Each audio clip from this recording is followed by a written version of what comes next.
Welcome, everyone. I am Nathan. He is Raymond. And we are the Infodump Brothers from another mother. Welcome, everyone. I am Nathan. Hello there, and today we are talking about Transformers 1. It's time to transform and roll out. Indeed it is, my friend. Indeed it is. So, this movie was really, really surprising because the marketing for this movie was terrible. Mm-hmm. I think I haven't seen in a while a movie get butchered by their marketing campaign. Someone thought it would be a great idea to market this movie as a comedy, but not like a good comedy, but like a goofy children's comedy, that feels like B-rated or something. And I was so disappointed because I was excited for a new Transformers movie and more for like an animated Transformers movie. But when the first review for it came out and they said it was actually good, I was like, oh. I went and watched it, and I it was a tear-jerking movie. It was like honestly, I cried. I felt the emotions of long-time Transformer fan watching this movie was incredible. I had so much fun. It's like an origin story for the characters that haven't seen before. And it was great. It had very good pacing. It had very good emotional scenes. The comedy was good, because it made sense in the context of what was going on in the scenes. Somebody took all the comedy bits and put them in the trailer, and they were so bad. And those moments when they came up in the movie, they were not as bad for me because of the context that the jokes were on. That was like a lot different. See, stuff like this is why I have a hard time watching trailers nowadays, because I feel like for years trailers have often been deceptive in terms of like how they're put together, and I think I just more blame that on the marketing team for the respective movie. And the unfortunate reality is, for like a lot of animated films for over the decades, the marketing has either been not great or not existed, which has killed a lot of animated movies, including this one. Yeah, and how did this one make its box office at least? Like, did they make their money back? So. I don't think so. Here, let me see if I can Google search that really quick. Oh, here we go. Yeah. The budget was somewhere between, according to Wikipedia, the budget was somewhere between 75 to 147 million, and the box office was 129.4 million. So did they make their money back? It sounds like somewhere in the middle, not nearly as much as they probably would have liked, and I think it killed all hype for a sequel, but it wasn't like a complete loss. Because I know after this, Hasbro decided they're not going to do any more, or at least they're not going to co-finance their film adaptations anymore. So I think if people want to do this, they're going to pay completely out of pocket, as opposed to working with Hasbro, because Hasbro doesn't seem to think it's worth it anymore. And this is so sad. I so sad, to be honest, because it's such a good movie. And it was trying to do a good story. Mm-hmm. Did you see the trailer, the teaser for Zootopia? I have not, no. Is that reminiscent of how the trailers were for Transformers? No, teaser for Zootopia 2, the second one coming, is very abstract. It's not showing you the story of the movie. or anything. It's just showing you the characters that are going to be in the movie Hmm.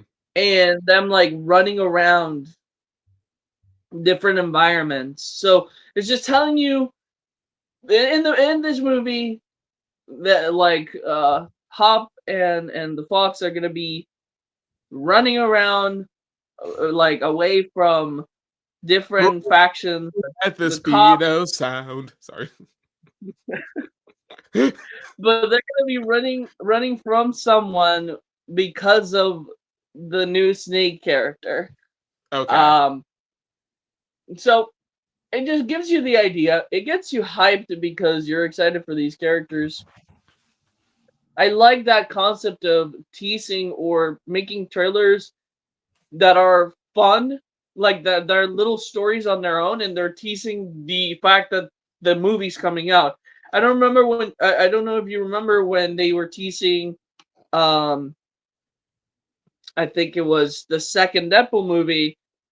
Uh, Ryan Reynolds did like a short film of Deadpool putting on the suit to save someone in danger, but he doesn't make it in time. That sounds familiar. Uh, and he's just like putting on the suit, and he like doesn't make it in time, and it's really funny. Um, and Stan Lee appears there in that comic. No, not the comic, but that short little film. Mm-hmm.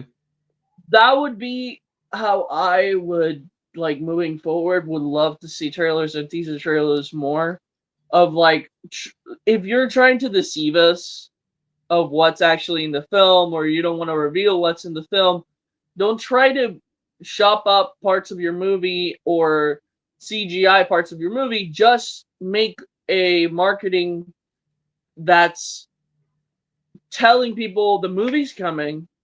It's gonna be cool. Here's a short little like tease of the characters, not necessarily doing what they're gonna do in the movie, but kind of like get a vibe of the characters essentially Get a of the vibe with the movie. characters, the tone of the movie. Heck, I think Pixar used to do that sort of thing back in the day because the teaser that you described for Deadpool just now remind me a lot of that same teaser you saw for Mr. Incredible for The Incredibles, where he's struggling to put on his super suit because he's gained weight. And it's like, oh, you don't actually see that scene in the movie, but still very reminiscent of like what he deals with. And like, or if you're not going to do that, at least be creative with the marketing. Where like Lilo and Stitch, like I don't remember there was an actual trailer for Lilo and Stitch, but the main thing I remember from the marketing was Stitch just invading all the other Disney movies, and like that was some clever Yeah, marketing right there, and that gave you such a glimpse of what Stitch was going to be like without actually showing anything what's going to happen in the movie. exactly. I think that it would be great if marketing was like that again. If teaser and trailers would be like that. I don't think anyone wants to really know what happens in the movie. Some people do. Mm-hmm. That's not like some people do like that, but that's why people watch movie reviews nowadays, right? Like we have Mm-hmm. that on YouTube. Like we don't need trailers to do that kind of thing anymore. Mm-hmm. I think we just need trailers to tell us who is going to be in the movie and what's the vibe. What's the vibe of this movie? Yeah. And I think that's all we need. Like we don't need the storyline. We don't need to try to like trick the audience in any way. Why? Like I don't understand why they felt that Transformers needed this weird modern like we're aiming this for kids when it's like so weird because Transformers is such a big audience from kids to adults all the way. Like, and with the Michael Bay movies, it seemed like they understood who their audience was. So, like, I don't understand. My guess is that there was some sort of disconnect between like the actual creators of the movie versus the people in charge of the marketing, and the people in charge of the marketing were like in charge of a movie property that they just didn't really care for or like really know how to manage. I mean, you see a similar thing happen with like some of the cartoons that wound up on streaming networks, like say Max, where like the people in charge of marketing Max and managing that didn't really know how to market some of those animated shows or like how to actually pitch them. So they're like, oh, okay, Infinity Train, that's a show for kids, right? Okay, cool. We'll put it alongside like some of our other kiddie shows and like put it all in there. We'll do nothing to market it. So it's like, again, another case like it's just the wrong people being in charge of managing this thing and making it easier for people to see. They're like, oh, well, if it's like this other thing that I'm already in charge of, I'll just put it in the back corner along next to those other things, and that's fine. Nathan, why did you mention Infinity Train? Make me so sad. I'm sorry, man, but it's unfortunate, but that's just how it is. I was also been rewatching it with a friend, showing it to him for the first time, so it's fresh in my brain. That trauma is fresh in my brain now. I am so sad that show got canceled. Mm-hmm. It was such a good show. Like, it could have gone for so long. Like, the premise doesn't need... it's such a good premise. Yeah, it was so good. Good premise. Like, also Anyways, not a kiddie show at all, but like the unfortunate reality is like the people who were in charge of taking care of it thought it was a kiddie show. And so I think it's the same thing here with Transformers 1, where like the people in charge of marketing thought it was a kiddie movie as opposed to, you know, a popular legacy franchise with adults and children that could love it worldwide. It's again, this is why I think it's just so strange to me that this doesn't exist. I guess it does, but I think like Hollywood doesn't utilize it as much. But like consultants, like Hollywood needs consultants for their like franchises and hey, this is gonna like it's like Ben 10. Like I think just nobody has told Warner Brothers how much money they would make if they just put out a actual like movie in theaters. You know how famous Ben 10 is? It's like the second highest growing like animated character in the world. It's like it's one of the cash cows that they could drive that cash cow somewhere, but they don't, and it's so weird because they could like and they just don't do that. There really just needs to be more overlap between like the artistic and the nerd and the business side of Hollywood, where like there are lots of people in charge of the business side of Hollywood just have no understanding of like the appeal and potential of the nerdy stuff, and so they don't really lean into it. So I think they just need more like artistic / nerdy people showing them, oh, this is what you can do. Or maybe like if we have more of those artistic / nerdy people knowing how to manage the business side of things and the profit side of things and like managing the revenue side of things, they can speak that language more. Like there's like some miscommunication between both sides, and there needs to be more people who are able to like bridge that gap. It's like the guy making the One Piece live action show. Like Netflix was smart enough after after they did what's that the other one Cowboy Bebop. Yeah, after they did Cowboy Bebop, they were smart enough to be like, maybe we should put a fan in charge of these. Like of course it's gonna be better. Like the director for that show is a fan, so it's like he has done such a good job at adapting the show into a live action medium. Yep. And a lot of people, that's part of the reason why Marvel got so big, because Kevin Feige, like the guy in charge of all of it, he is a huge comic book nerd, but he also knows how to talk business as well. So like there's that overlap again, where it's like we need more people like that being in charge of these nerdy products, because that's how they're able to thrive both critically and commercially. Yeah, exactly. And like that One Piece show did very well, not just with normal audiences, but with the nerd crowd, the weebs who were like, you know what, this is one of the best anime adaptations of live action in a while. So I think we need more people like that. And I don't really know who wrote this one or directed it, but for Transformers 1, they did such a great job at taking this whole like thing and trying to make it like an origin story for it that fits generally into a lot of the other lore for Transformers. It's like a general origin for Transformers in general, and it was really good. Um, the movie starts with Oh, I interesting. Sorry. Before think, going to the plot of the movie, I got curious and looked up like some of the writer and director since we were curious about that. So the director, fascinatingly enough, he hasn't done too much directing recently. This is like his second directing role, but the one that he did before that was Toy Story 4. And the writer, oh which is really interesting, one of the writers, Eric Pearson, he's one of the co-writers on Thunderbolts, and is also co-writing with Fantastic Four. oh wow. Mm-hmm. Wow. Okay, Yeah, these people are good. yeah. It's like I there mean, was some so pedigree far, here. yeah, so far they have shown us that they're pretty good at what they do. Because Toy Story 4 was surprisingly a good movie, and Thunderbolts is great. We just Yep. talked about that. Yep. Oh, very interesting that we very interesting that we just talked about Thunderbolts. This is really pretty fitting this guy's beginning to make a splash now. Yeah, it's really funny that we did this one after Thunderbolts without even knowing. So great.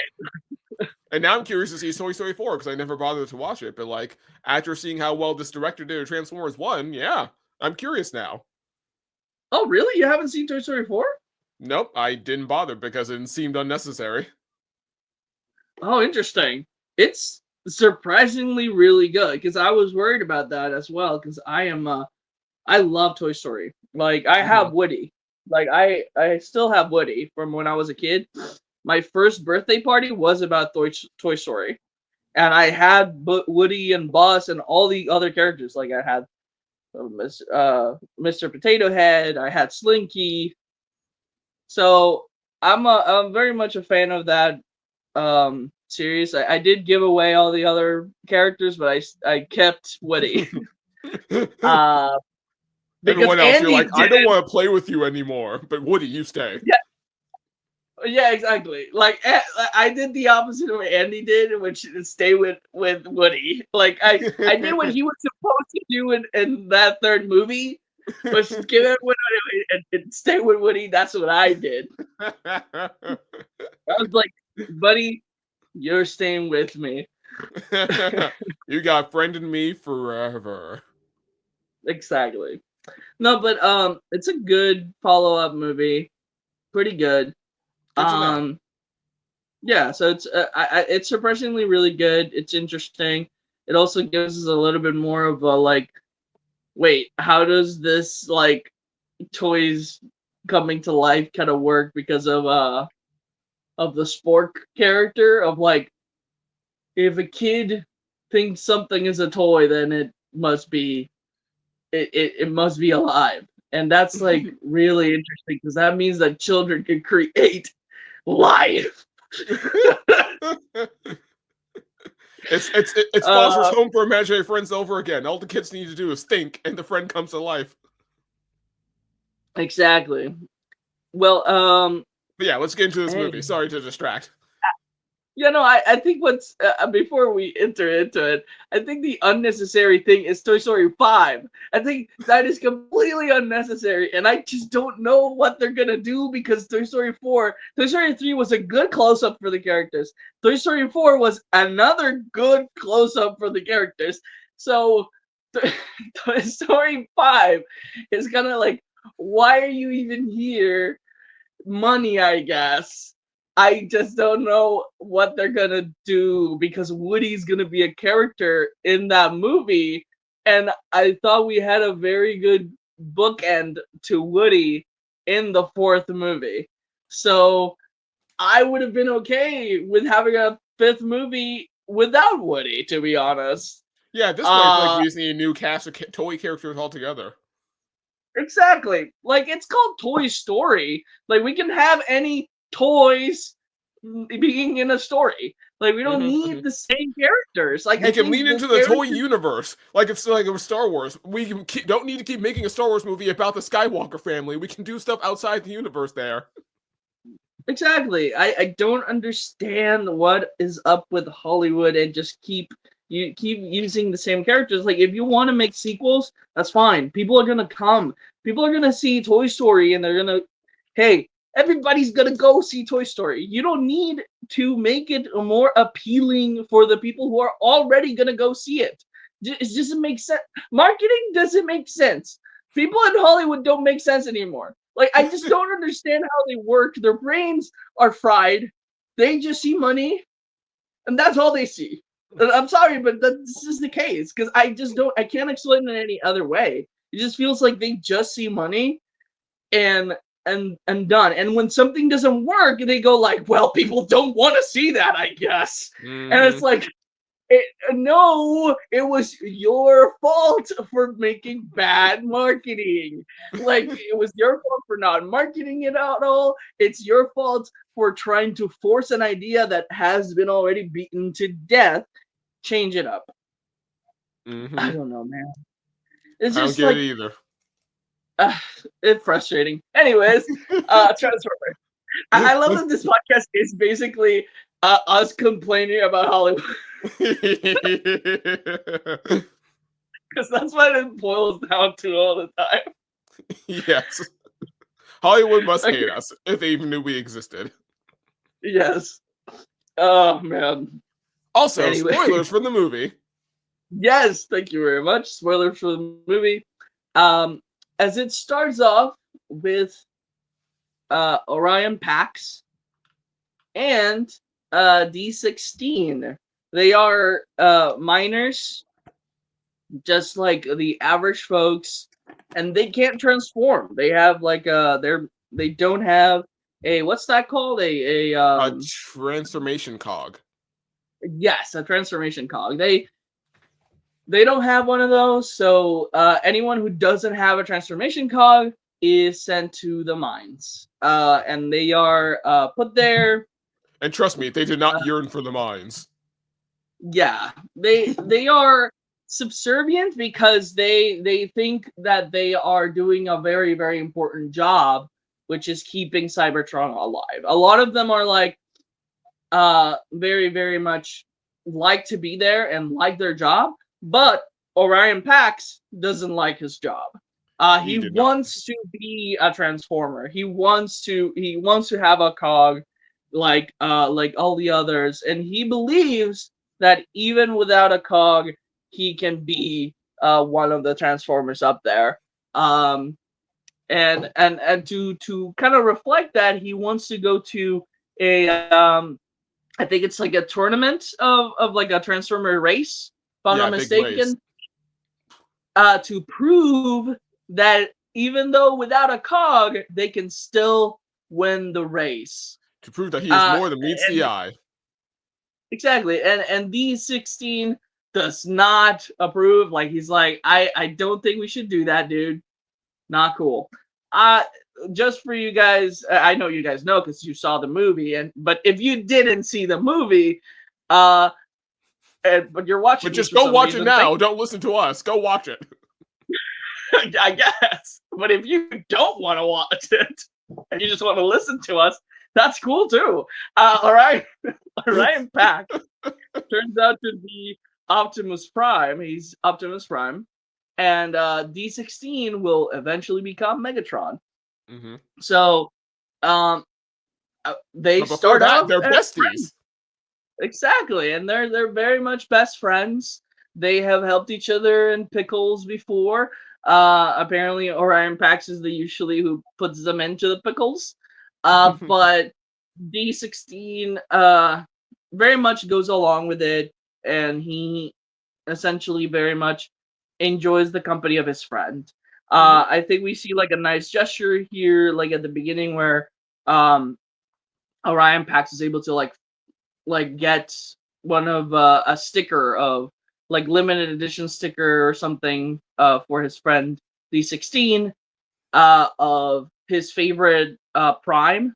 What was the name of the favorite Prime? Megatronus Prime. Megatronus Prime.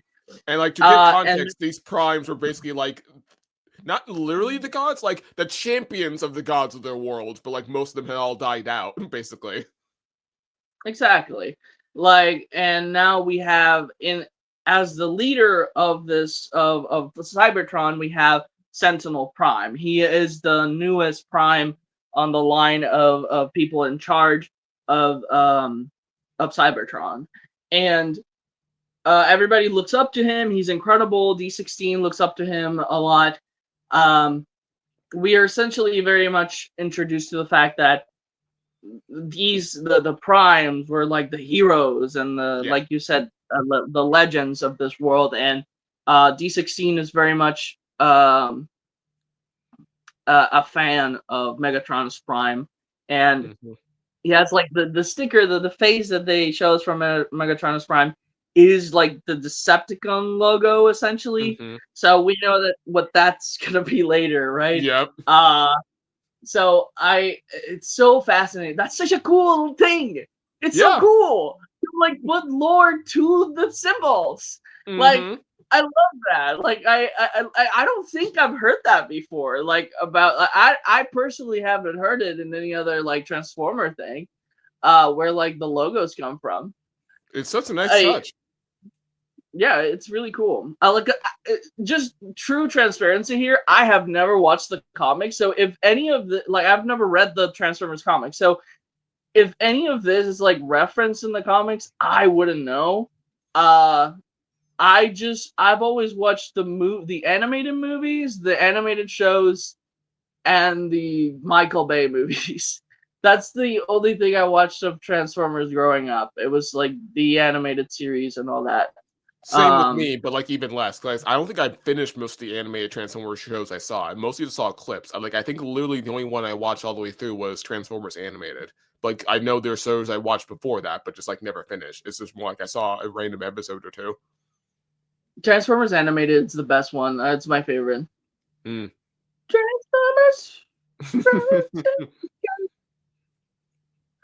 Anyway. But yeah, the friendship between Orion Pax and D16 was very well written, I think. Like, I really love their dynamic. I love how they're basically opposites. How, like, Orion is basically, like, the optimistic one who's always getting into trouble. He's the scamp. And people are, like, always like, oh, yeah, Orion's just doing a thing again. He's, like, getting chased by the guards because he's poking his nose where he shouldn't be. Blah, blah, blah. And meanwhile, D16 is, like, the logical, the grumpy one. But, like, he's also doing his best, like, look out for his best friend. Where he's like, oh, yeah, you're getting me in trouble again. I don't like it. And I will threaten you with violence later. But at the same time, I got your back just like you've got mine, bro. Okay. Yeah, it's very good, and it shows you immediately. It sets it up very well. What will be the rift between these two from the beginning? I think it does a very good job of showing us their chemistry and why they're good friends, but also shows us from the beginning how they are gonna fall apart. Yes. And it's such good writing, like to be able to do that at the same time, to make me feel bad about the fact that they are gonna become enemies. It gave me the same vibes of Magneto and Charles Xavier. Yeah, 100%. Charles Xavier, like being friends in the past and then becoming enemies because of a disagreement of how their own species should act. And that's literally the plot of this movie. It's basically that. It's like how our species should go forward is the defining like conflict of this movie. Is like, what does it mean to be a transformer essentially in the eyes of these two characters. Especially after facing such trauma and deception from their species, as a species-wide facing such trauma and deception, how do we go forward from there? Yeah, I think it's great. Like, it's such good, like, it's a weird parallel, but that's what I thought immediately when I was watching this movie. Yeah. Is that parallel of, like, X-Men and this. So I was like, yeah, that, like, it works so well. Like, I love that. I feel like this is the first time I ever legitimately cared about Megatron as a character. I mean, I like Megatron. He's always cool, but he's always just felt like the one-dimensional, badass, like evil twirling mustache guys. Like I never really thought about giving him much depth before, but like this gave him so much depth in like such a real way too, where it's like, oh man, I'm relating to Megatron a little too much here. This is making me uncomfortable, but this is also really good. Exactly. I think it was great because I'm like, I understand his perspective, and that's Yeah. so great, but it doesn't feel like okay.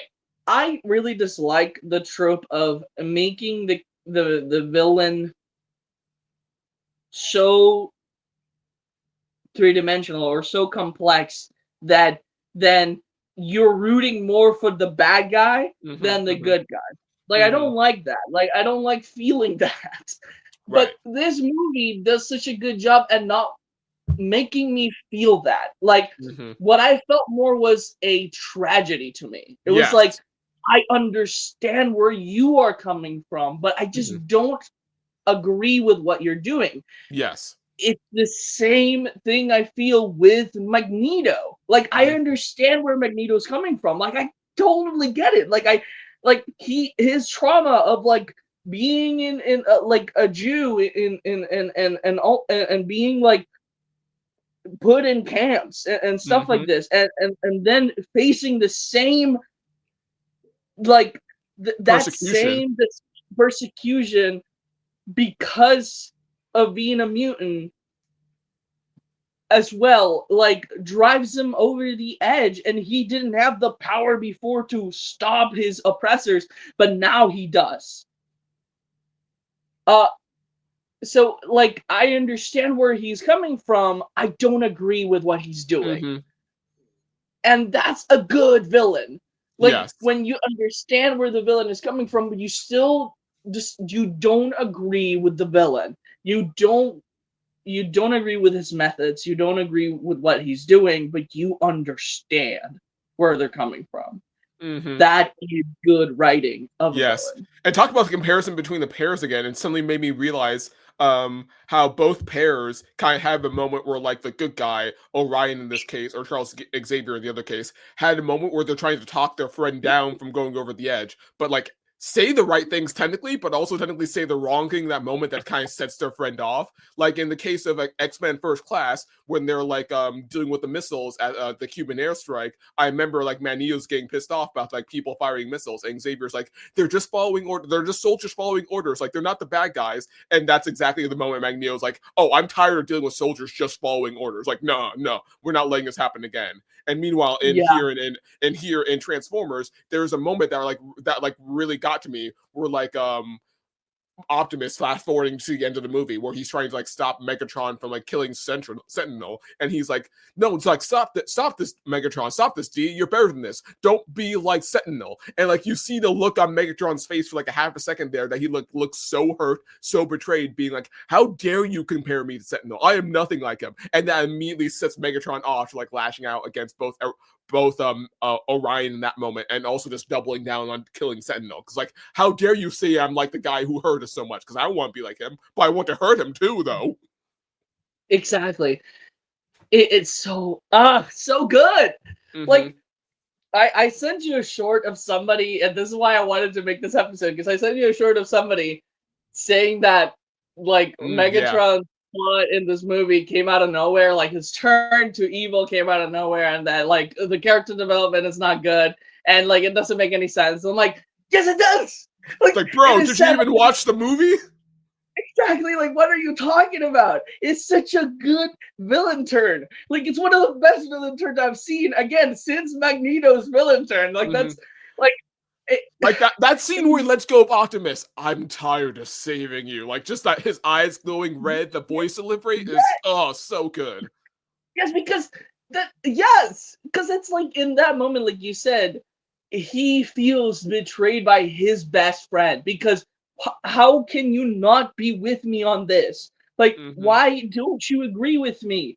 He should be dead for what he did to us, for what he did to the other primes. Why don't you agree? Like, uh, like, Mm-hmm. and feeling betrayed by your friend, and feeling this like darkness consume you, this vengeance. Like that's Mm-hmm. what he lives for in the entire rest of the movie. When he learns the truth, we see him descend more and more into rage. Yes. And like the Bible tells us that that's like a thing that happens to humans a lot, is the fact that when anger turns into rage, it becomes sinful because then you become essentially only your rage, and Mhm. you become a different person. You are not yourself anymore. You are like now this being of pure hatred and vengeance. And that's why like the Bible like also warns us about vengeance. Because it's like if we're left only to drive ourselves for vengeance, we turn into different people. We become the monsters that we are trying to stop. Mhm. Uh, so it's like it's fascinating. It's a good turn to villainy. It's such a Yes. good turn to villainy. Like, and it makes sense. And it's set up in the entire movie of him having that switch Mhm. because, like, Optimus, we see how optimistic he is from the beginning, and we know who he's gonna turn into, and he's kind of a douchebag, like in the movie. And he like also his switch to turning into a more good person is that's the whole point. It's like, Yeah. the whole point of the movie is two people who are in a character journey want to become a good person and the other to become a villain. And Mhm. like there is a starting point and an ending point, and they do such a good job at writing those things. Yes. It's great. Because I feel like at the end of the day, this whole movie is about what it means to be an actual leader. Like the main MacGuffin of this movie is literally the matrix Yes. of leadership and how it's only given to a person who's worthy of being a leader. And both of them both learn what it means to be a leader in the sense that a leader is someone who acknowledges how their consequences affect other people. And like that's definitely what Orion Pax was learning throughout the movie because he's always off doing things on his own based on the vision he saw, but he always underestimate how his actions would fail to impact other people. And then meanwhile, Megatron, he learned firsthand how leaders' actions or horrible actions can affect other people. The same way Sentinel, after learning how Sentinel had been deceiving everyone for decades, how his actions had hurt everyone else, and most especially Megatron. So Megatron's like, oh, it's screw it. Like, I hate leaders then. Like, I'm just going to go off and do my own thing. Y'all can follow me if you want, but I'm just going to like burn this all down because I can't trust anyone but myself. And it's like they're both like it's basically like two sides of the same coin kind of thing happening here, where one learns how to like have more compassion and consideration for how his actions affect other people. Like he still has a hope, like he never lost a hope, but just more like he gained a wider perspective of that hope, or he just learned how to wield that hope not just for himself but for the people around him. Meanwhile, Megatron lost any and all hope because like he had hope in the system, but like in the system he learned the system wasn't real anymore. So he lost all that hope altogether and was like, you know what, screw it. Like, I'm not going to deal with anyone because anyone and everyone's just going to hurt me. So I'm just going to hurt them back before they can hurt me because all I can do is look out for myself. And they do such a good job at showing how earth shattering that view that D16 had. Because like they are showing us from the beginning that he's very, very trusting of the system. He's very, Yes. very trusting of the people in charge of that system. He's very, very much like about like Sentinel Prime. He's like, I like that dude. Like Like I he think he's great. trusted like in an unspoken social contract, which is like very reminiscent of real life. Like you work, you pay your dues. The system, the society is going to pay you back and give you a blessing for doing your part to help the society. And D16 very much believe that. Yeah, and it just reminds me of like all these like testimonials of people who have like decided to go down a faith, like be like step down from faith or step down from the church because the system that they grew up with, the people that they trusted, did something bad to them, and they reflected that on God, and like if God is so good, he wouldn't have allowed this to happen in my life. And we see how that can change a real person in the real world to completely disassociate themselves from their original ideals and become a completely different person. I think that is shown beautifully here. Like of like not of a system that you trusted so much growing up with, and now suddenly they are the ones, they are the reason why you can't transform. They took away that ability from you. They took away that right that you had to transform, and they took it away. Like, Mm-hmm. it's just so fascinating. Like, and I think Yep. it calls in like a deeper topic of like even our government, society itself. Like, it's fascinating to go like a little bit more deeper. Like, and I am like I don't think I've been a little bit too privileged to in my life at least to talk that much about it. But I think like it goes like a bit deeper into that. Like, uh, so yeah, like I. It's fascinating. Yeah, I agree. Like it's very beautifully handled. It's like to the point where like there's the scene where like D16 finally confronts Sentinel and he's all like, "You took everything from me. Like I'm not afraid of you because you have nothing left." And like maybe I'm just misinterpreting or projecting, but like I was getting the impression from that scene that it wasn't just about like losing the cogs, which obviously was a big part of it as well. But for me, I felt like another part of that, like another layer to what Megatron was saying there was like you took away my trust in life. Like you took away my hope. Like you took away any sort of like sense of security or solidity I had in life. Like that's all gone now. I have nothing left. You took that from me and I cannot forgive you. Yeah. Yeah, no, it's crazy. It's insane. It's Mm-hmm. yeah, no, it just gives me that reminder as well of whenever you're a kid and you start learning that like, oh, women are not treated as equally as men are. Mm. Like, oh, there's other races that are not treated as equally as you are. Like, it's so crazy to me, and it's like it's this feeling of like realizing those things. That moment to me felt very much like that anger of realizing those things and not being able to do anything about it. Hmm. Like you powerless to do anything about it, and to want something to change essentially, like to break those systems down that exist. Um, Yep.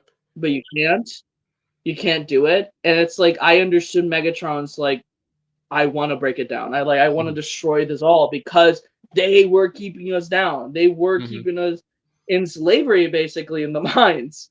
Mm-hmm. So um my whole view of the world is shattered Mm-hmm. And because so of like yeah, you.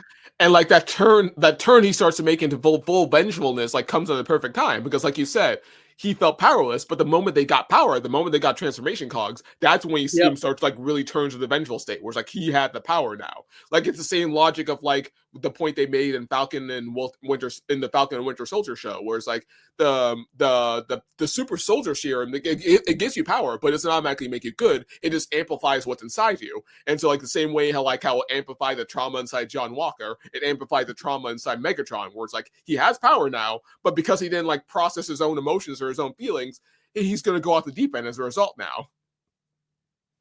Yeah, it's fascinating. Mm-hmm. I love it. Yep. I also just love Um, how talking about like how hints like talking about going back to how there are hints of like how they would like split apart from the beginning of the movie.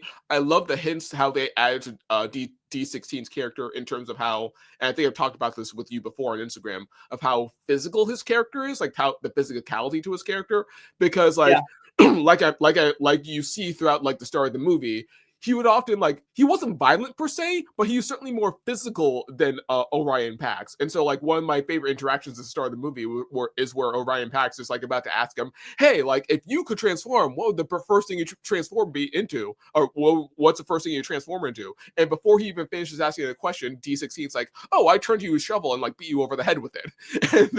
And then there's like a moment later on where like D6 where like they're both being threatened by like a superior officer, Darkwing, and so like so Orion like being like as headstrong as he is, like pisses off Darkwing and like disrespects him, and so Darkwing's about to attack him, and so D16's like protects Orion and like stops the punch, but he's immediately like, "Please allow me," and punches Orion instead, because like that's just how Megatron saw the world, where like when it came to processing things, he's a very physical person, whereas like he's not necessarily trying to be violent for the sake of being violent. It's just more like to him it makes sense. Oh yeah, this is how I express myself, or this is how I express my feelings. It's just through like physical touch. It's like through the interaction. It's through punching someone or being punched. Like he even says later on, like after Darkwing punched him, like, oh yeah, Darkwing was right to punch me. Like I interfered, I disrespected him, so like he was right to punch me. And so I like how the movie didn't necessarily paint him as like evil for being physical, but you can see the potential for how his fall to grace would happen because he didn't process that physicality with his emotions. Where like, because like it's very reminiscent to guys in real life, how like guys are feeling stressed out, so they might need to like release their steam by like punching a punching bag or like doing some exercise or whatever. So I feel like it was a similar thing with Megatron. The only thing is, it can't stop there. Like you still need space to actually process your emotions and process your feelings, and obviously Megatron did not do that, and so he just went full throttle into leaning super hard into the physicality to the point that it turned into vengeful violence as opposed to just a well-meaning way to process the world. And I think that's so fascinating. Now that you mentioned that, it really made me think like a little bit deeper here in the writing. Like Optimus is willing to give someone else the second chance because he was like a very much like a criminal kind of guy. He was a criminal, like a bit of a criminal. So he would want someone to give him the chance to redeem himself. Because of who he was. He had mercy, meanwhile D16 had justice. Exactly. That's exactly what I was going to say, is that D16 had the mentality of, if I do something bad, I should get punished for it. While Optimus didn't have that mentality, basically. He was more of like, if I do something bad, I'll show you that I can fix it. Yeah. That's like his whole mentality of like, that's how, like, no, don't worry, I can fix it. Like, we can fix this. So it's like, for Optimus, redemption is like fixing your mistakes. Yes. Essentially. While for like D16, when you do something bad, you deserve the punishment that you are getting. Yeah, for like Orion, it's like the system doesn't define who I am. I define who I am through my actions. Meanwhile, D16 is like the system defines who I am, and my actions go against what the system defines me as. I deserve to be punished. Yeah. So like, oh my gosh, the writing in this movie is great. Like I really, it's incredible. Oh my gosh. Like, it's so good. Like I really hope these people like keep writing stuff like this, like for Marvel, because if they are in like Thunderbolts and stuff, like that's really cool. Yeah. That's really cool. Wow, it's so good. Like, okay, so D16 and Orion essentially like get into the race, and they end up. Do they win? No, they get really close, but then yeah, it doesn't pan out. But like they still got a lot of attention for doing it because they got so close. They were like very close to the finish line, and then they lost. Yeah, like they got to the finish line, someone passed them, and so they fell over because someone like ran right through them, and then they're like, "Oh, well, I guess second place isn't so bad." Then immediately everyone else speeds by them. Yeah, so like the miners were so excited because essentially their whole thing was like they were, again, they're very much an oppressed sect of the people of Cybertron, where they believed that mining was their purpose and that was the only thing that they could do. So seeing someone in the screen that was doing something that they thought they were never able to do was inspiring to them. And that's kind of deep right there as well, of like seeing people like that on media, like do things that like you makes you feel cool. Like I guess I understand why people like Olympic Games now. Essentially, like I think I get it now, of like even like seeing your country or seeing that like we are able to do that. We're able to like be bigger than we think we are. I like that. I think I Yep. understand that. Mm-hmm. It's That like concept. it's like our equivalent of seeing a black or Latino superhero for the first time on like the big or small screen. It's like, oh hey, he's like me and he's being a hero. That's awesome. Exactly, and it's like done right and not cringe. Right. uh, yeah, no, because I think Blue Beetle was a good example of like a good, like, I think it was like I mentioned in that movie, it's struggling a little bit with the writing and it's And in the the way dirty, that it dirty felt language. in the dirty language. But that's not, that wasn't that bad. Of a thing. I think we agreed that it felt too much like other movies, and it was like a little bit Like if it came out during the repetitive. 2000s, it would have been fine. Yeah, exactly. But yeah, it was also weird that it had all that dirty language. If it was like a PG-13 movie. But yeah, I it, I think that that moment was really cool. I like that. Then we have Sentinel Prime coming up, and we think maybe they're in trouble, but no, Sentinel Prime it's like very happy with them. He's like, oh, I'm like, I'll invite you over to celebrate with me. You guys are pretty cool. Like, whatever. And It thanks feels to like you, mining is up like 300% or something like that. yeah, exactly. Like, It's like we that's the know first where. little hint. Like, yeah, like that's like the first little hint of like, oh, he's like not even thinking about like what they did per se. He's just more thinking about like how this benefits him. It's like in the Yeah, moment when you don't have no context, you're like, oh yeah, he's just being a chill dude. That's not fine, whatever. But then when you know the full context of the movie and how much he needs the miners to mine Aaron John for his purposes, you're like, oh, that's all he really cared about from the beginning. Interesting. yeah, it's fascinating. And the Energon thing is really fascinating as well. Like, I really love that, like, fact that some other race like is taking it and all that stuff. Anyways, we're not there yet, but Sorry, we're all over the place, but we'll get there. yeah, it's just we really like this movie. If Yes. you can't tell.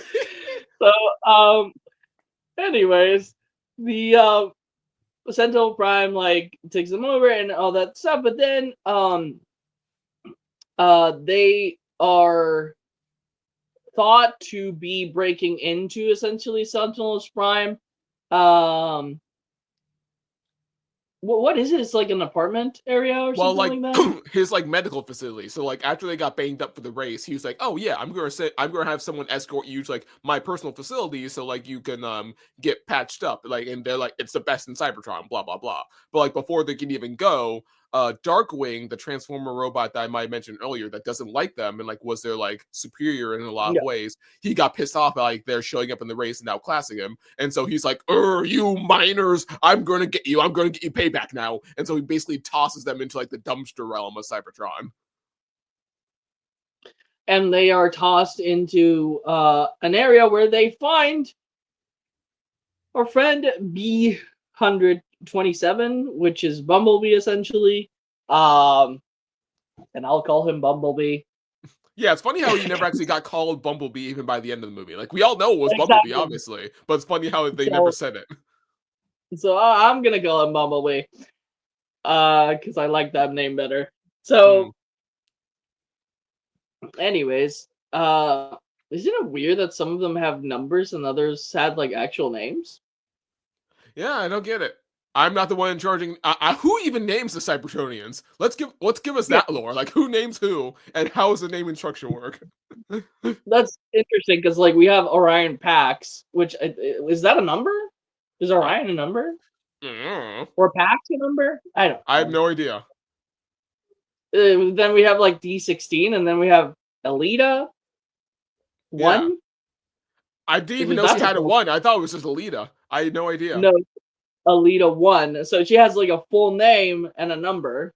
Huh. And then Orion Pax has only a name. D16 is a letter and a name. Sorry, and a number. And then Bumblebee has B127. Yeah, So I don't know. weird. Yeah. But yeah, I they know wind up. Prime is Yeah. definitely like number. So, Maybe. anyways, Yeah, I think actually now that you mention it, Pax might be a number because now I'm suddenly thinking back to like my Roman history and like there was a period called Pax Romana, which I think was like 50 years apiece. So maybe Pax means 50. I could be making that up oh, though. interesting. Okay, yeah. Then yeah, maybe it's that way where it's like some of them have better number names than other people because Orion Pack sounds incredible. Like some have actual number names, some have cool number names. Exactly. So anyways, so they meet Bumblebee, and Bumblebee is played by Michael Key. Yes. Um, Like, Oh yeah, we it should was probably mention people's voices. So like, yeah, Orion Pax is voiced by Chris Hemsworth. D16 is voiced by Brian Tyree Henry, and then yeah, Alita voiced by Scarlett Johansson. A little bit of a Marvel read in there, and then yeah, like you just said, Michael Key is Bumblebee, and Sentinel Prime is John Hamm. Mm-hmm. So I think I didn't mind the voice as much as I like in the trailers. It was like very annoying, but in the actual movie, it was okay. It still wasn't great because everyone else does a really good job in this movie, like at playing the characters. Like the voices are really really good for everyone else. Like Chris Hemsworth does a really good job at playing the Optimus voice. But Bumblebee just sounds very goofy. I wish.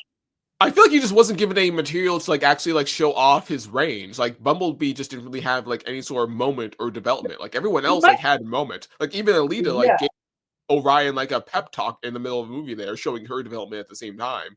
But like Bumblebee had pretty much nothing. He was just pure comic relief all the way through. That's why like I don't remember anything he did in this movie. Like honestly, I just remembered the trailer moments of him like making the robot friends in this scene of like introducing them to the like junk friends he made. The part where he like says, "I have knife hands," and just like threatens somebody with the knife hands. That was really funny. But like I remember like, yeah, that. he had funny moments, but arguably you could probably write him out of this movie and would not really change at all effectively. Which is really sad because again, I think Bumblebee has been given such a disservice as a character for a long time because it's like in the Michael Bay movies, he became incredibly popular because of like him not having his voice. When that's not like a thing, like I think I don't know if that happens in some animated show or I don't know if it's in like something else where Bumblebee loses his voice. But the animated series that I watch, Bumblebee always has his voice. And it's only after the Michael Bay movies that they started like making him have no voice in other projects, like in that like origin movie that they made for like the new Transformer live action movies. And like they decided to give him no voice in that one as well, when I thought that was such a bad move, I think, in my opinion, because that movie really needed it didn't really need it. So it was beautiful. That movie was beautiful, but I think it would have served well if Bumblebee was able to talk. I don't know. I don't know if you agree with me. I never saw it, so I wouldn't know. Yeah. Okay. So I think the Bumblebee movie is really beautiful. It's a really good film. It does very differently from the Michael Bay's, and he's not set in the Michael Bay world. It's like literally like they do Cybertron right. Like it looks like Cybertron and everything. And the characters look like actual Transformers from like the original animated series. Nice. And then Bumblebee gets sent to Earth fighting Starscream, I think it was. And in that movie, like he talks at the beginning of the movie, and then he gets broken essentially, and his voice box is broken, and he can't talk for the rest of the movie. He uses the radio thing. I like Bumblebee a lot, and I like him. I like when he talks, like, because he is usually the comic relief, but he is also kind of like this very like hopeful, very energetic, like person who is like very loyal. He is like the right hand of Optimus. I wish that they would have shown us their friendship grow here, while D16's and Orion Pax's friendship like diminished. But they made him, and I think this is the only crime for me of this movie, is that they made Bumblebee the character relief, the comic relief. And even though Bumblebee is going to be such an important character in the future, because he is going to be like the right hand to Optimus. So I don't know. It was just a weird thing. Yeah, like they it's like the unfortunate thing is like they focused so much on his relationship with Megatron and like how it fell apart, and they did so well. They just did not spend any time on his relationship with the other characters. Like you could argue that Alita had more of a connection with the Optimus than Bumblebee did. And it's like, yeah, I wish they could have made more time for that. I don't know. I have no thoughts or suggestions about like how they could have done it, but I would have loved to see that same sort of development and same sort of focus. It's just like I think it just needed to be a longer movie, which I would not have minded at all if it was a longer movie. But like it's an anime movie aimed at kids. They got to keep it like an hour and a half. Blah blah blah. My suggestion would be, don't make the comic relief, but don't make him this like energetic person. It would have been better if he was very depressed instead of like crazy. Like, you know what I mean? Like, because he was kind of crazy because of living on his own for a while and all that.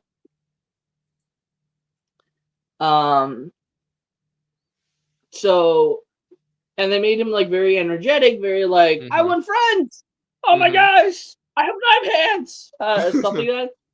I think it would have been funnier, or not funnier, but I mean like a better character if he was also like struggling and he becomes more of his cheerful self as the movie goes on, because now he has friends. And he kind of like gets out of the shell. Maybe he's like shy or and stuff like that, right? Like maybe we could have seen a little more comedy, maybe a bit more physically, like maybe more physical comedy from him.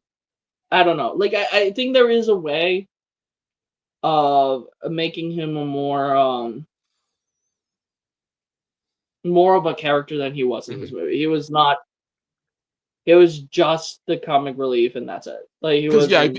If you go the route that you suggested, you could have seen a more tangible effect of like Optimus's hope affecting him. Yeah. Because like you already saw how like Alita acknowledged like, oh yeah, you have hope. Like you're better at me at hoping for things, and like that's how it got us this far. Blah blah blah. And like that's how he had that pep talk. You could have also seen that in Bumblebee and like how he comes out of his shell because like he starts to see the hope that Optimus has and like starts to share that vision. So like he's like the first legit follower that Optimus has. And like is able to become his right hand almost immediately because he's able to see the same visions that Optimus had.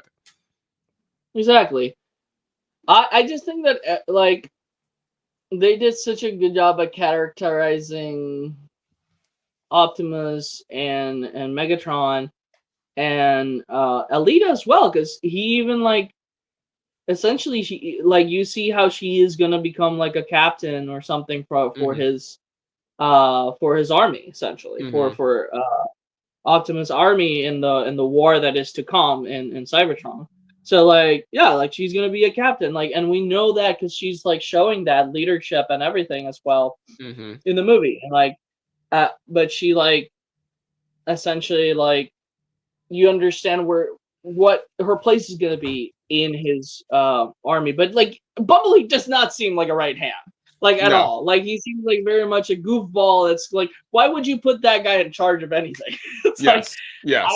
I wouldn't trust that guy to do anything except for like, be one of the soldiers in my army, but it's Yeah. like I wouldn't trust him to be my right hand. So Yeah. it was just weird to I think have like him I think there's be need to that. be one more character to be a foil for Bumblebee, because like you had like the foil for or at least a rival for Alita in like Sentinel's henchman Arachnid, and obviously Sentinel is a foil for Megatron, and like obviously like Optimus is a foil for Megatron, and also Starscream like was a bit of a foil slash rival to Megatron for a moment there, but like Bumblebee just had no one to clash against, no one to bounce off against, no one to contrast with or compare with. He just like had no one to bounce off of. Like even during the final fight there, he didn't really have anyone to fight. So they just gave him a silly moment where like he's fighting the control room that they break into and scaring guys, but doesn't actually like do anything because they're immediately like, hey, these aren't the enemies. You don't need to fight them, Bumblebee. Like, what are you doing? Yeah. Yeah, it's fascinating. Like I think it's fascinating because like I picture more Bumblebee as a really, really like cool, like he's the cool guy, but he has a mouth and he Mm-hmm. talks, so he's more like this Spider-Man type, right? Of like making quips and stuff like that, and not like very much annoying people because he's very, very much a capable warrior, Mm-hmm. but he talks too much. Like put a Yeah. sock in it kind of mentality of like Spider-Man and Deadpool of like they're very skilled, but they have Yes. a mouth that uh that annoys people. Yeah, he just needed a So character moment where he could have locked in and like focused and showed how like capable he is. And like I think that's what he needed. He just needed like an impetus for that focus. And so like if they wanted to go the route of like making him crazy, sure, fine, whatever.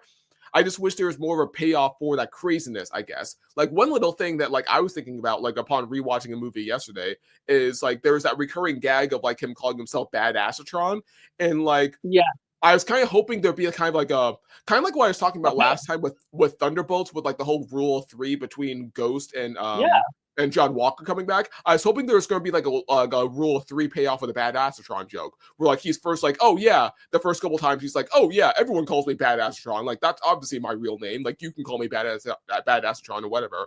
I would love for their like for the third time that happens, Optimus being like, you know what? I'm gonna call you Bumblebee. Like you strike me as a Bumblebee. Like you're a good guy. Like you sting like a bee. Like I can trust you. I can rely on you. So I'm gonna give you a name, Bumblebee, and then Bumblebee can be like, oh, a friend actually gave me an actual nickname that I didn't make up. Oh yeah, I'm in. I'm all in, buddy. Like I'm gonna be Bumblebee. I'm gonna own this identity. I'm gonna like do whatever I can for you, Optimus, because you gave me a name. You have acknowledged my friendship, and so I'm going to like go through hell or high water for you. So now I'm gonna lock in this exact moment and be Bumblebee in order to help you save the day. Like I would have liked like a small or big moment like that. yeah. No, it's interesting because it like we don't have any of that. Like it's so fascinating to me because he feels just like I'll tag along with you guys, and they feel like okay, Mm-hmm, that's how mm-hmm. it that's how it feels like Like the movie to never me. gave a legit reason why he should be there. I wanted that reason. Yes. Like yeah, no, I think that was the only character they wasted, to be honest with you. Like, Mm-hmm. because Bumblebee's such a great character in all the other movies that he's been to, all the other shows. Like, he is the person when Optimus dies, he is the person that takes over as the leader. So, Mm-hmm. like, he should be given a little bit more respect than when he was given here, but whatever. Mm-hmm. Maybe like if there was a sequel, they were gonna show that character development. Maybe. Maybe. Uh. We can only hope. Anyways. Uh. So So yeah, they we meet see. Bumblebee, and then they Yeah. find them conveniently find the MacGuffin that gets points them to coordinates to where the Matrix leadership was last seen, because apparently like that was a battle where all the primes like had died at once, and so like yeah, they got that they found a help signal from one of those primes and follow that signal and then like that's a plot hook. So they'd spend a part of the movie following that signal back to where the primes were last seen in hopes of finding the Matrix. Yeah, and whenever they actually get there, they find like this. I think.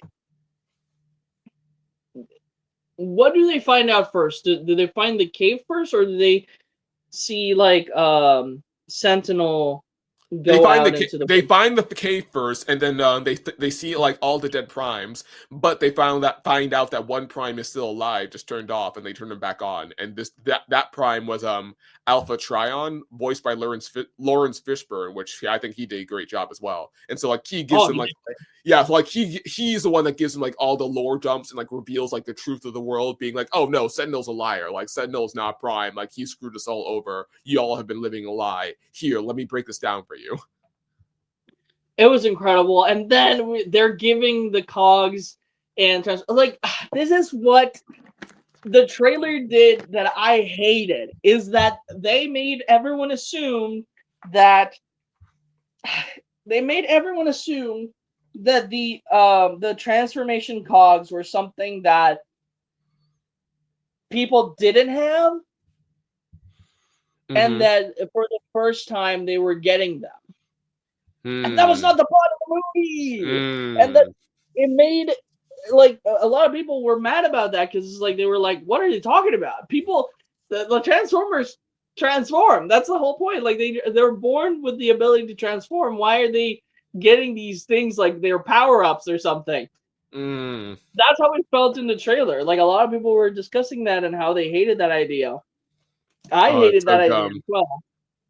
So no, like it was like completely out of context.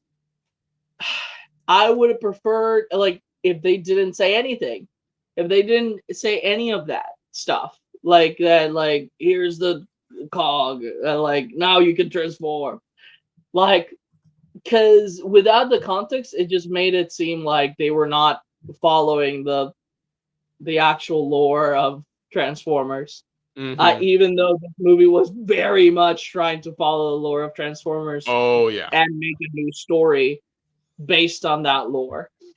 So yeah, no, it like again, the trailer did such a bad job at conveying the story that was going to be told in the screen. Like I would have prefer not to hear any of this, essentially, not to hear any of the transformation cog stuff at all.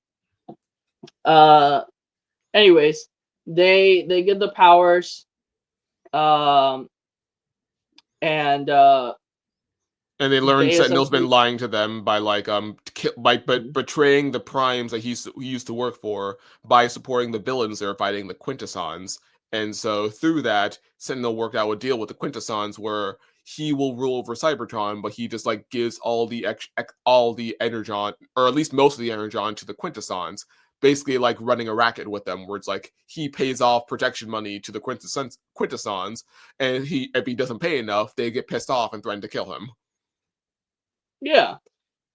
And so now they're on a journey to get back to Cybertron, essentially. And to show people the truth. That's what Orion wants. He wants people to show the truth, while D16 wants to destroy Sentinel Prime. That's their motivation right now as they go through the wastelands. It's either we can fix the system or we destroy the system. Correct. And they find like an alliance of Transformers that are I forgot what the name of the group was. They were called the High Guard. Like they used to work alongside the Primes before the Primes fell, and then they went into hiding because they knew Sentinel was also a bad guy, and so they wanted to screw him over from the shadows, but they had no like actual plan or vision. I love setting up the Decepticons like this. It's so good. Like again, this movie does such a good job of setting like stuff up. Like it's so good.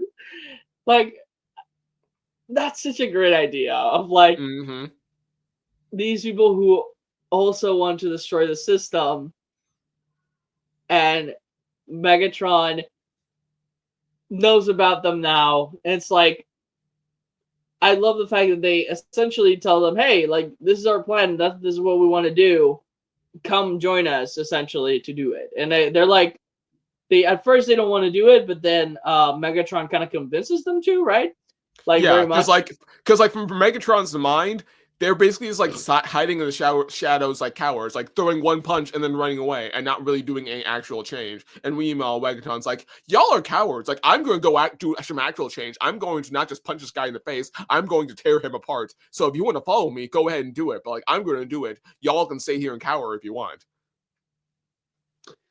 And it was incredible. I love it. And, like, it was great. Yeah, and like I love that scene between like him and Starscream because like again talking about what I said earlier, like Megatron was just itching to like let his emotions out through physicality, so like he was itching to like find an excuse to punch someone, and Starscream was a very convenient punching bag in that moment for him to like let out those feelings, not in a good way because obviously he didn't process what he really needed to, but like his body and still instinctively wanted to like let out that physical emotion.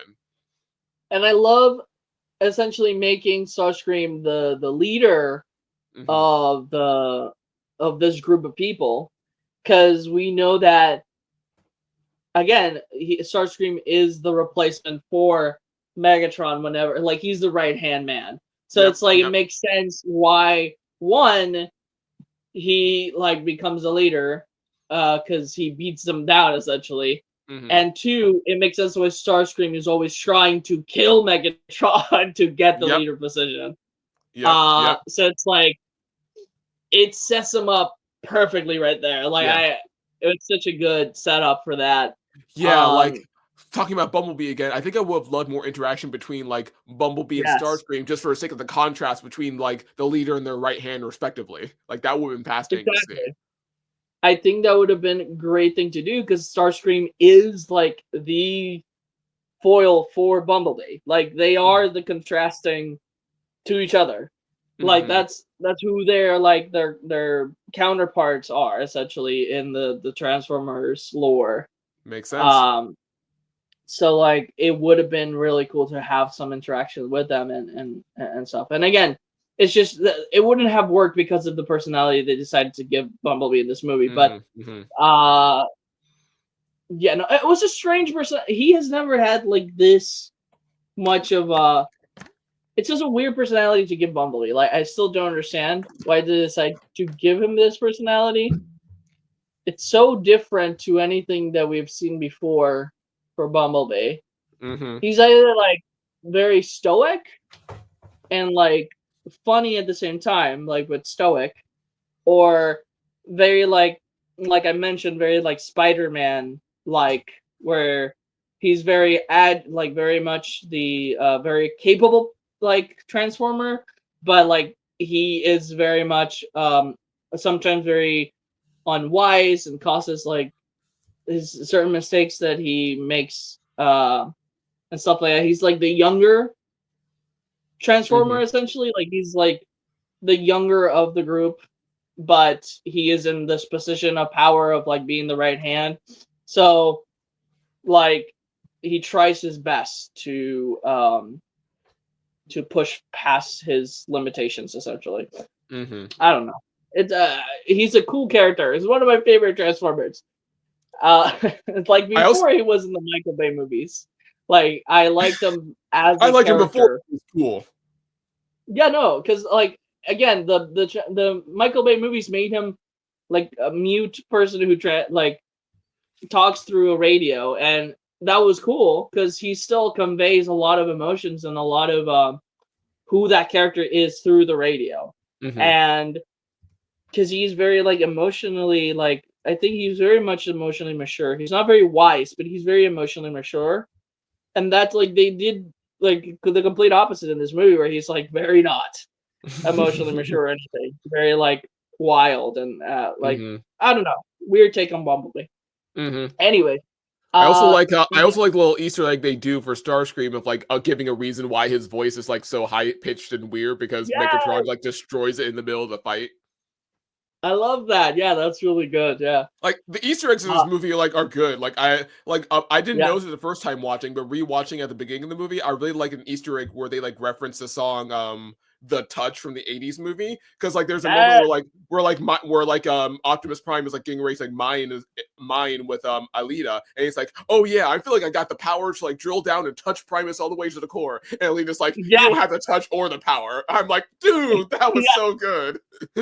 I literally noticed that as well. Like the first time watching, I was like, oh, you got the touch, you got the power. Hey! Yeah, they did it. They did the thing. That's really funny. The Easter eggs in this movie are great. I love them. They're really good. If you're a Transformers fan, you're gonna enjoy the Easter eggs. I really love the idea of the symbols as well, the stickers and stuff like that. How that comes into place. Mm-hmm. But yes, they go in and they confront Sentinel Prime finally, and Megatron essentially is branded by Sentinel Prime with the Megatronus logo. Mm-hmm. And that's where we get our Decepticon logo. There we go. And our character is halfway completed. And yes, we have like an all-out war between Sentinel Prime's soldiers and stuff like that, and the Guard and Optimus and all that. And then we finally make it to the climax of the movie where D16 is about to kill Sentinel Prime, and Optimus is kind of like, no, don't do that, stop. And he gets in the way of essentially of D16's shot towards Sentinel Prime. And like I think that's where like the little speech that you mentioned comes in, of like him trying to convince him not to kill him. Yeah, it's like right before, because like he's like D16's like getting ready to corner Sentinel. Sentinel's like cowering for his life, and so that's when Orion shows up, and it's like, no, you're better than this, D. Don't be like Sentinel. And then like D like gives him like this hurt look for a moment there, like, how could you say that? And then just doubles down and tries like push Orion out of the way to get rid of Sentinel. And like even at that point, like, you can see that D is like not really being reasonable, but at the same time, despite the fact that he's being so violent and aggressive, he's still like trying his best to like not hurt Orion, like keep Orion out of the way. Where it's like, just stay out of my way. I got this. Stay out of my way. Like, how dare you say that? Like, just move out of the way. I'm going to take care of this.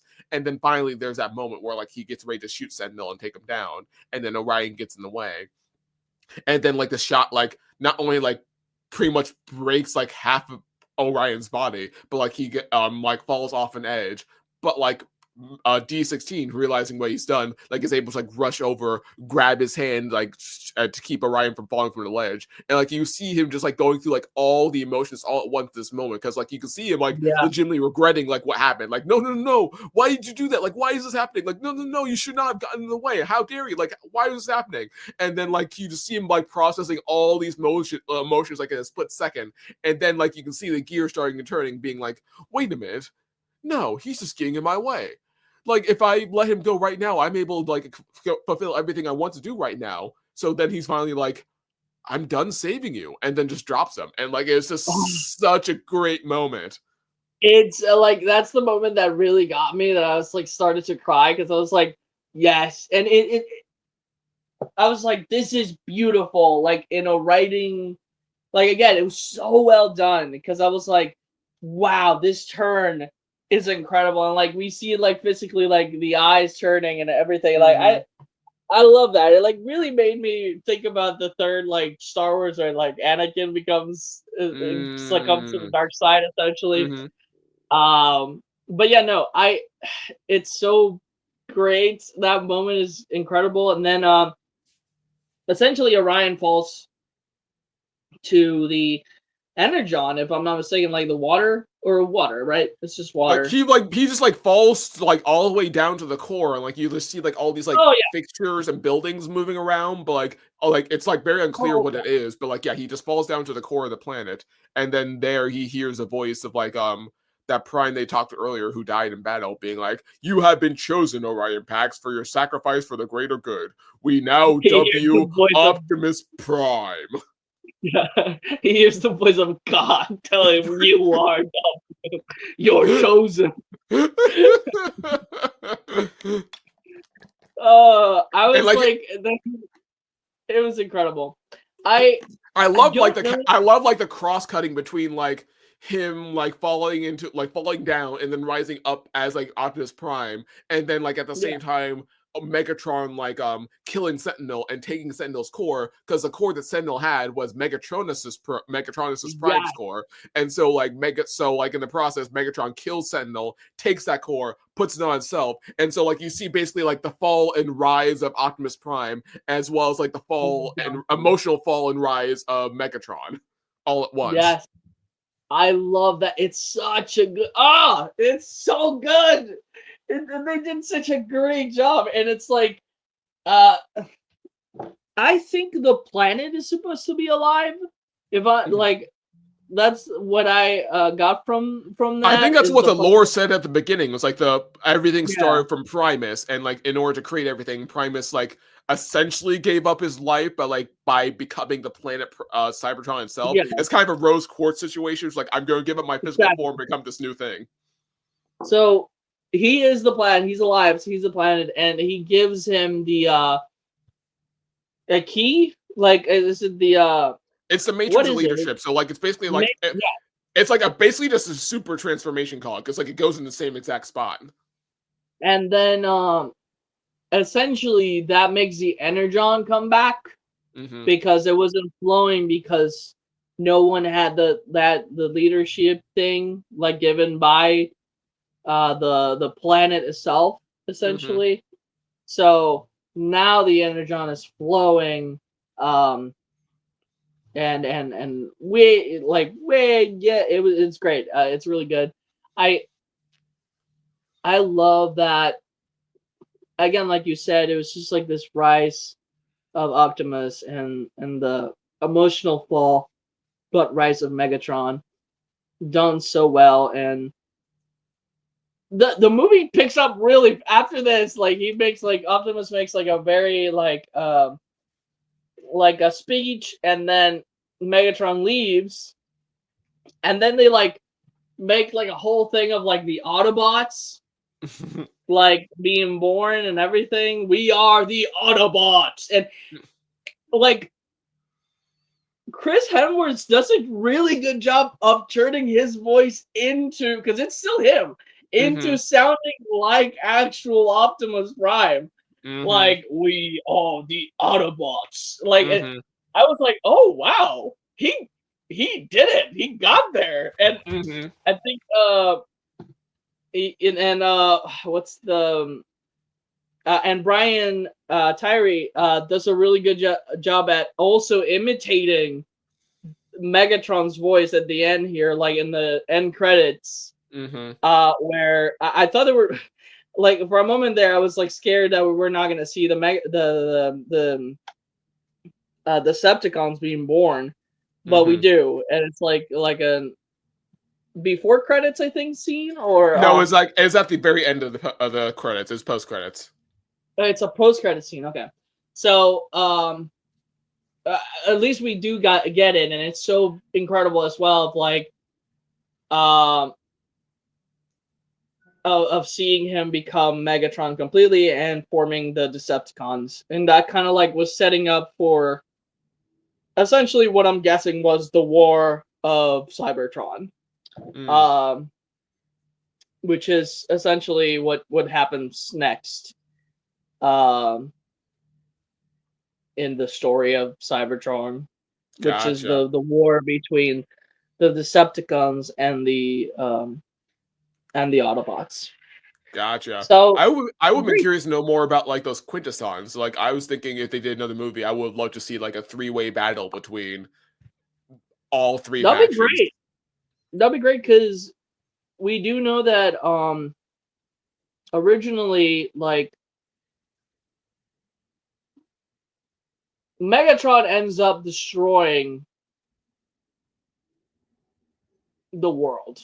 because of the war. I think. I mean, it's everyone's fault. Like,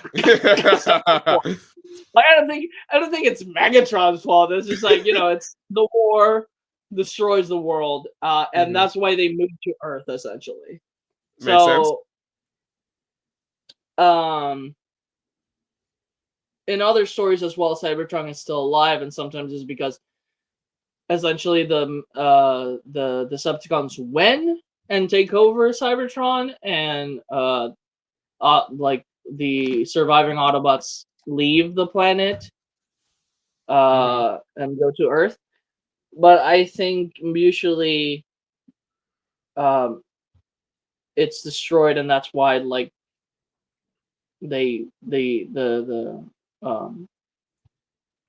everyone leaves Cybertron, and that's why we have the Decepticons and the Autobots on Earth. That makes sense. Sounds familiar. So I think it would have been great if this movie had a sequel. I still hope it has a chance of having a sequel to see. I would be interested in seeing where they decide to go from here. If they're going to do the War of Cybertron, or if they're going to do what you mentioned of like trying to fight that battle first, like the other species first, and then the war starts.